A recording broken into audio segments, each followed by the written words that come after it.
Narcissist podcast, where the first recommendation is don't. But unfortunately, that's not always possible. So this is your haven for validation, insight, strategies, and resources. So let's get started. Welcome, I'm Carrie, and this is the Living with Narcissist podcast. In today's episode, we'll discuss a confusing and contradictory dynamic when a narcissistic taker also exhibits codependent giver behaviors. These acts of kindness can leave you wondering, is this person a narcissistic taker or a codependent giver? Maybe I'm wrong about them. Maybe I'm the narcissist, which is a conclusion a real narcissist would never reach because, as we've discussed in previous episodes, they have little to no insight. So what does it mean when a narcissistic taker also exhibits codependent giver behaviors? Well, this contradictory behavior can be explained with an understanding of the fifth narcissistic trait discussed in Season 1, Episode 8, entitled Give Them an Inch, They'll Take a Mile. This is the characteristic of exploitation, which requires a mastery of manipulation. Without the ability to manipulate, it becomes virtually impossible to exploit other people. Displays of empathy, kindness, and giving often manifest as a manipulative tactic to control and to secure narcissistic supply from others. This behavior creates a complex cycle where the narcissistic taker takes excessively while also appearing to give generously, creating cognitive dissonance and self-doubt in the mind of their partner, the codependent giver. As we pointed out in the previous episode, narcissists seek relationships to exploit and control others for personal gain, so their displays of giving always have an underlying self-serving motive. This dynamic destroys relationships because it reinforces the unhealthy power imbalance between the narcissist and their partner. Hallmarks of this dynamic include love bombing. Narcissists may initially shower their partner with attention and affection, which is referred to as love bombing. Idealization, or a pure predatory nature, is the motivation behind a narcissist's love bombing their partner or target. The narcissist gains the trust and dependence of the partner by appearing like a giver, but this is a manipulative tactic to gain future control of the relationship. Remember, behavior must match words, otherwise, it's manipulation.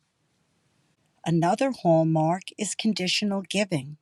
While they might give gifts or favors, these actions often are contingent on the partner meeting the needs of the narcissist because they create a sense of obligation and guilt in order to manipulate the person into fulfilling the needs of the narcissist. And because many people feel a social obligation to reciprocate, it's assumed that the other party will contribute and reciprocate. But of course, the narcissist expects much more than they will ever contribute. And if you contribute first, they will fall short of equity. That is why it's best to have the narcissistic person contribute first, so you don't overextend yourself and feel exploited and resentful when they don't contribute in a fair manner.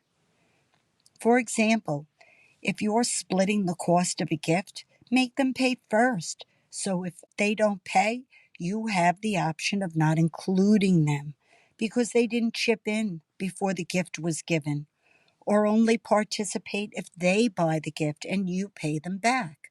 Always remember, they will not follow through unless it's self-serving. So take measures to set parameters that lead to successful protection of your resources and your energy. Another hallmark is the need for validation. A narcissist's giving behavior can be driven by a deep need for validation and admiration from their partner, rather than a genuine concern for their well being. At the end of every narcissist's fantasy rainbow is a pot of narcissistic supply. And lastly, the cycle of abuse. This dynamic can create a cycle where the narcissist takes excessively, then appears to give generously to reel their partner back in, perpetuating the codependent relationship. We spoke about the abuse cycle in the previous episode and outlined the relational pattern of tension, incident, reconciliation, and calm. If you're experiencing excessive attention and praise that's followed by criticism or devaluation, then you may be in a codependent relationship. If the narcissist is using guilt to manipulate you into doing things for them, things that you have resistance to doing, like spending money on things that you can't afford, or getting involved with swinging, or doing all the household chores while they contribute little to nothing.